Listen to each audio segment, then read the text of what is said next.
बेटी से रिश्ता। कहानी मयंक और विभा की है। मयंक एक अच्छी नौकरी करता था, लेकिन विभा की जाति का ना होने के कारण विभा के माता पिता शादी के लिए नहीं मानते हैं।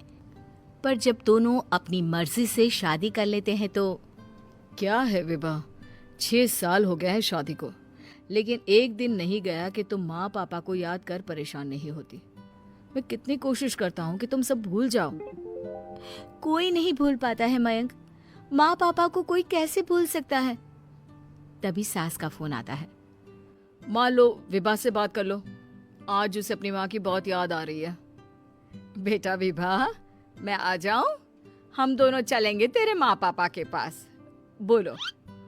ना माँ जी, वो आप लोगों को कुछ बोलेंगे तो मुझे और भी बुरा लगेगा। आखिर आप भी मेरी माँ ही तो हैं। अरे सुन लेंगे ना यार, कोई बात नहीं, बोलेंगे ही ना। चलो माँ, मैं फोन रख रहा हूँ। वो क्या है ना, आज विभा को लेकर डॉक्टर के पास जाना है। बहुत दिनों से इसके सर पर लगातार दर्द हो रहा है। अरे हाँ हाँ, ले जा बेटा, सर दर्द को हल्के में नहीं लेना चाहिए। वैसे भी ना बहू सोचती बहुत है।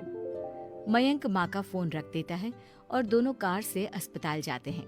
लेकिन जैसे ही वो लोग अस्पताल जाते हैं, विभा को स्ट्रेचर में नर्स उसकी माँ को लेकर जा रही दिखती है। मयंक, माँ, मयंक वो मेरी माँ है। इतने सालों बाद दिखी भी तो इस हाल में मैं उनके पास जा रही हूँ। अरे रुको, कहीं वो लोग तुम्हें देखकर और परेशान ना हो जाए, या फिर तुम्हें कुछ बोल ना दे विभा, तुम फिर परेशान हो जाओगी। मयंक, कैसी बात कर रहे हो? वो माँ है मेरी। विभा पास खड़े अपने चाचा चाची से बात करने की कोशिश करती है, लेकिन वाह, तेरे जैसी बेटी जिसकी हो वो तो मर ही जाए तो अच्छा है।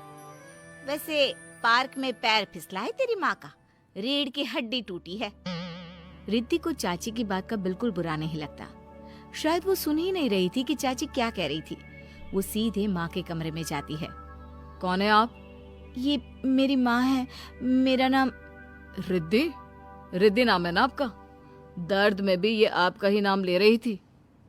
हाँ, ये सुनते ही रिद्धि का कलेजा मुंह में आ जाता है। ये वही माँ है जिसने कड़े शब्दों में ये कह दिया था कि अब तेरा मेरा रिश्ता खत्म। फिर रिद्धि का पति मयंक भी वहां आ जाता है। सामने खड़े होते हैं रिद्धि के पिता। पापा, क्या हुआ माँ को? वो पार्क में गिर पड़ी, रीढ़ की हड्डी में चोट आई है। रिद्धि पिता की तरफ देखती है, लेकिन पिता मुंह फेर लेते हैं। पता है मयंक, माँ दर्द में मेरा नाम ले रही थी। मेरी माँ मुझे याद कर रही थी मयंक। मैं माँ को कुछ नहीं होने दूंगी, देख लेना। हाँ रिद्धि, हम मिलकर माँ का ख्याल रखेंगे, उन्हें फिर से खड़ा कर देंगे। लेकिन भैया कहाँ हैं? रिद्धि पिता के सामने जाकर खड़ी हो जाती है। पापा, भैया कहाँ है? वो अमेरिका में है, वो नहीं आ पाएगा। रिद्धि फिर माँ की ओर ध्यान कर लेती है।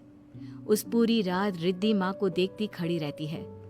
पिता मन ही मन सोचते हैं, जब इतना ही प्यार था तो क्यों चली गई किसी एक अजनबी के लिए हम सभी को छोड़कर। तभी डॉक्टर बाहर आते हैं। आपकी वाइफ को होश आ गया है, क्या मैं उनसे मिल सकता हूँ? जी नहीं, वो बार बार अपनी बेटी का नाम ले रही है। रिद्धि बेटा, तुम अंदर चली जाओ। माँ रिद्धि को देखकर रोने लगती है। बेटा, माँ के गले लग जा। मैंने तो सोचा था तेरा चेहरा देखे बिना ही मर जाऊंगी। ऐसे कैसे? भला मैं अपनी माँ को कुछ कैसे होने दे सकती हूँ? माँ उठने की कोशिश करती है, लेकिन वो उठ नहीं पाती। देखिए, आपकी रीढ़ की हड्डी में फ्रैक्चर है। मुझे प्यास लगी है, पानी पीना है। रुको माँ, मैं हूँ ना, मैं पिलाती हूँ पानी अपनी माँ को। कोई और नहीं आया?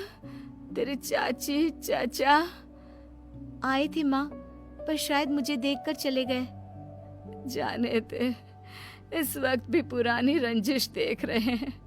और रंजिश भी कैसी? माँ अपनी बेटी से नाराज ही तो थी। रिद्धि अब पूरे समय माँ के साथ रहती है। उनके हर काम को करने में उनका सहारा बनती है। फिर एक रोज, आज आपको चलने की कोशिश करनी थी, लेकिन हमारे फिजियो के डॉक्टर नहीं आए जो आपको पकड़कर चलाते, तो फिर आज। डॉक्टर साहब, मैं हूं ना, मैं माँ को चलने में मदद करूंगी। रिद्धि माँ को चलाती फिराती, उनके खाने पीने का ख्याल